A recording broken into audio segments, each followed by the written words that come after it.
आता ब्रेकनंतर मुंबईतली एक महत्त्वाची बातमी। रिलायन्स फाउंडेशनकडून कोविड उपचारांबद्दल एक मोठा उपक्रम हाती घेण्यात आलाय आणि हा उपक्रम असा आहे की यामध्ये वरळीतल्या 650 खाटांचं NSCI कोविड सेंटरचं व्यवस्थापन आता HN रिलायन्स रुग्णालय पाहणार आहे। इथे 550 बेडची व्यवस्था आधीपासून आहे आणि त्यात आता 100 ICU बेडची भर रिलायन्स फाउंडेशन घालणार आहे।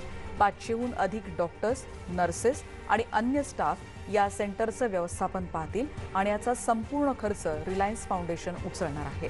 सेव्हन हिल्स रुग्णालयाची क्षमताही या दरम्यानच्या काळात वाढवण्यात येणार आहे।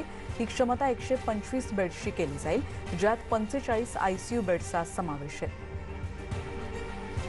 आणि थेट जाणार आमचे प्रतिनिधी प्रफुल्ल साळुंखे आता आपल्या सोबत आहेत। प्रफुल्ल, निश्चितच एक महत्त्वाचा उपक्रम म्हणायला हवा, कशा रीतीने या सगळ्याचं व्यवस्थापन असणार आहे?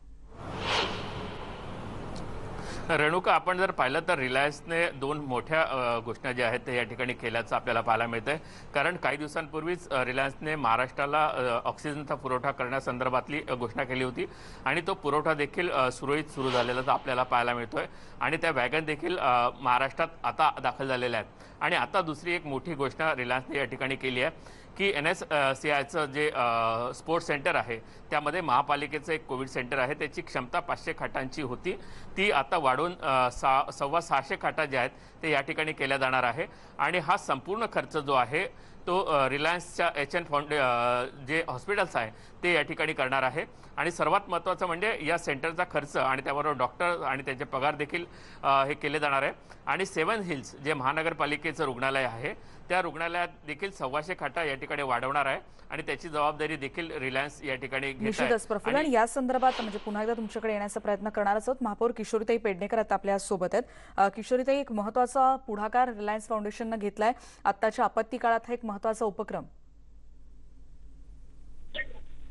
हो, रिलायन्सच्या माध्यमातून आपल्याला ICU बेड त्याचप्रमाणे इतरही क्वारंटाईनसाठी वगैरे जे काही सोयी देत आहेत किंवा मदत करतायत, NSCI मध्ये पण त्यांनी कोविड सेंटर उभं करण्यासाठी मदत करतायत।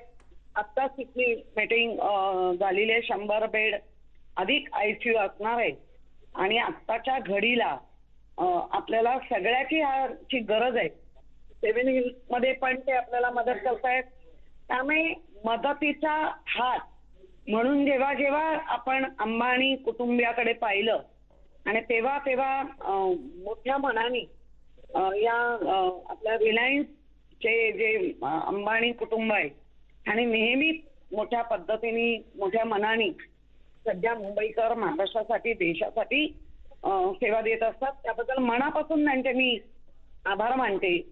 आणि त्यांच्या हा जो गुण आहे किंवा ही जी वृत्ती आहे ही सर्वांमध्ये यावी आणि लवकरात लवकर आपण कोरोनामुक्त महाराष्ट्र, कोरोनामुक्त देश मुंबई व्हावी असं सर्वांनाही वाटतंय। अगदी खरंय किशोरीताई, आणि हा निर्धार आपण सगळ्यांनीच व्यक्त करायला हवाय, कारण एक पॉझिटिव्ह ॲटिट्यूडने आपण याकडे बघितलं तर निश्चितच हा एक स्तुत्य असा उपक्रम असणार आहे आणि निश्चितच बळ देणारा ठरणार आहे।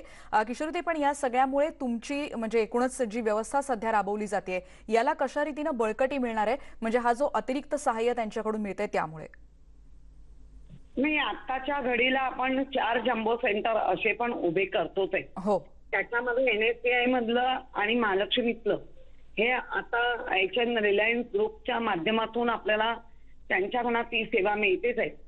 त्यामुळे वरळी, परळ, लालबाग या जवळची जी रुग्ण असतील आणि ज्यांना ICU बेड लागेल तो तिथल्या तिथे केलं जाईल आणि जास्तीत जास्त तिथल्या लोकांना रिलीफ मिळेल।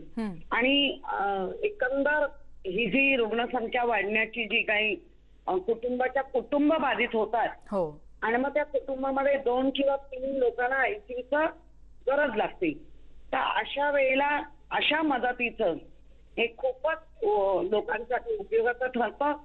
आणि म्हणूनच आपलं आमचे जे रिलायन्स फाउंडेशन आहे तसं खरंच एक महापौर या नात्याने सगळ्या करोडच्या मुंबईच्या नात्याने मी त्यांचे मनापासून आभार मानते की हे मुंबईसाठी आहे।